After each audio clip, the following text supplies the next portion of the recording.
शेरबहादुर देउवा शेरबहादुर देउवा शेरबहादुर देउवा अरु हामी जान्दैनौँ विशेष बेला मान्दैनौँ अरु हामी जान्दैनौँ विशेष बेला मान्दैनौँ अरु हामी जान्दैनौँ विशेष बेला मान्दैनौँ शेरबहादुर देउवा जिन्दाबाद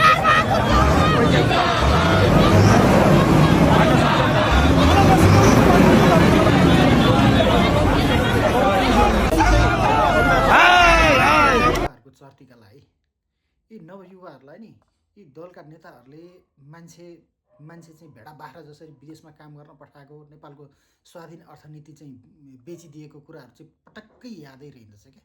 यिनीहरूले पढेछन् चाहिँ के त होइन, आफ्नो देशको मौलिकताको बारेमा जान्नुपर्ने होइन। र सबभन्दा पहिला नि हाम्रो नेपाली युवाहरूलाई चाहिँ बेच्ने, नेपालको जमिनै बेच्ने, नागरिकतै बेच्ने, नेपालको वन जङ्गल जमिन सबै नदीहरू सबै बेचेर चाहिँ नि एउटा राजनीति गरिखाने भाँडो बनाउने यो नेताको अघि पछि लाग्ने मान्छेहरूले नि अब नेपाललाई कहिले पनि अगाडि बढ्न दिएनन् क्या होइन। यी शेरबहादुर देउवा जस्तो मान्छेहरू मात्र होइन क्या, यिनीसँग विद्रोह गरेका यी दुईवटा छन् नि होइन, यिनीहरू पनि त्यस्तै हो क्या। यिनीहरूको अघि पछि लाग्ने पनि त्यस्तै, यिनीहरू नेपाल बनाउन आएका होइनन् क्या। न यिनीहरूसँग उद्योग धन्दा खोल्छु भनेर भन्ने केही छ, न यिनीहरू चाहिँ उद्योग धन्दा गरेर चाहिँ नखाएका मान्छे हुन्, न कृषि गरेर खाएका हुन् होइन, न कुनै व्यापार व्यवसाय गरेर खाएका हुन् होइन। त्यत्तिकै चाहिँ एउटा चाहिँ मान्छेहरू जम्मा पारो, भिड जम्मा पारो होइन, बेरोजगार मान्छेहरू चाहिँ उत्पादन गर्यो, विदेश लखेट्यो होइन, आफ्नो विरोध गर्ने शिक्षित मान्छेहरू चाहिँ देशमै बस्न नदियो, त्यस्तै मान्छेको भजन गऱ्यो बस्यो होइन। हामीहरूलाई यस यो व्यवस्थाले गर्दाखेरि नि न शिक्षा सही तरिकाले हामी नेपालीहरूले प्राप्त गर्न सक्यौँ, न शिक्षा स्वास्थ्य, न चाहिँ राम्रो किसिमको विकास निर्माण होइन, केही पनि भएन क्या। अब फेरि हामीहरूले चाहिँ भोट दिने यस्तै खालको नेतृत्वलाई हो। हामीहरूले समाज परिवर्तन खोजेको भनेको के हो होइन, नेपालको समाज चाहिँ नेपाली प्रवृत्ति अनुसारको हुनु पऱ्यो, नेपाली धर्म संस्कृति अनुसारको, मौलिकता अनुसारको, नेपाली दर्शन अनुसारको हुनु पऱ्यो क्या होइन। यो दलीय व्यवस्था भनेर भनेको नि प्रजातन्त्र हो भनेर भन्छ नि होइन। हामीले इतिहासमा पढेका छैन होइन, प्लेटोले हामीलाई चाहिँ प्रजातन्त्र भनेको कस्तो हुन्छ भनेर पढाएका थिएनन् होइन, सिकाएका थिएनन्। ती प्लेटोका कुराहरू हामीले पढेका थिएनौँ होइन। प्लेटोले 2200-2300 वर्ष पहिले नै प्रजातन्त्रको परिभाषा गरेका थिए क्या होइन।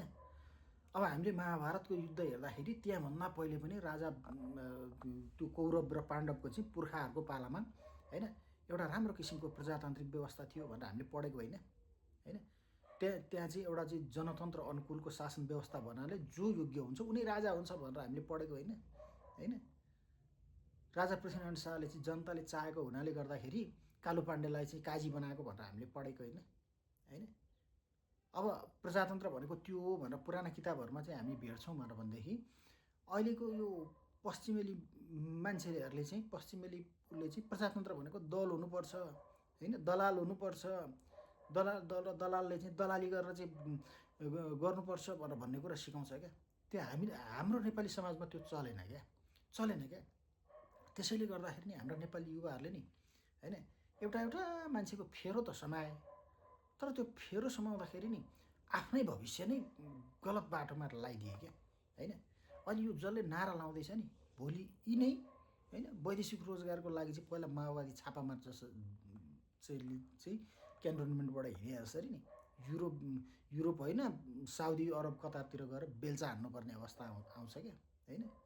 अब यी बुढा खाडाको त अब राजनीति सक्यो होइन, युवाहरूको पनि सक्यो क्या, जीवनै सक्यो क्या युवाको त होइन। न राम्रो शिक्षा छ, न स्वास्थ्य छ, न राम्रो किसिमको विकास छ, न मौलिकता छ होइन। यसो हो भने त देश त सक्यो। अब विश्वमा मेरो बुझाइमा कुनै पनि देशले आफ्नो मौलिकता गुमाउँदैछ भनेर भन्दाखेरि त्यो नेपाल नै हो होइन। क्रमशः गुमाउँदै गएर अस्तित्व नै सकिने क्या, त्यो चरणमा कोही छ भने नेपाल नै हो होइन। अरू देश सकिएला नसकिएला होइन, तर नेपाल अब सकिन्छ। यस्तै हो भनेर भनेदेखि होइन। अब बुझौँ है, तर जे भए पनि हामी जागौँ, त्यसरी देशलाई सकिन नदिउँ। हाम्रो भाषा संस्कृति इतिहास छ, त्यसपछि गएर चाहिँ हाम्रो राजनीतिक प्रणाली पनि आफ्नै किसिमको छ, सोच्ने किसिमको प्रणाली छ। पहिला देशलाई चाहिँ केन्द्रबिन्दुमा राख्नै पर्छ होइन। एउटा व्यक्तिको भजन मण्डली बन्दै गर्दाखेरि नि हामीले यो 70-80 वर्षमा जे भयो नि अझ गलत बाटोमा चाहिँ हामी नलागौँ है होइन। देशकै लागि सोचौँ क्या।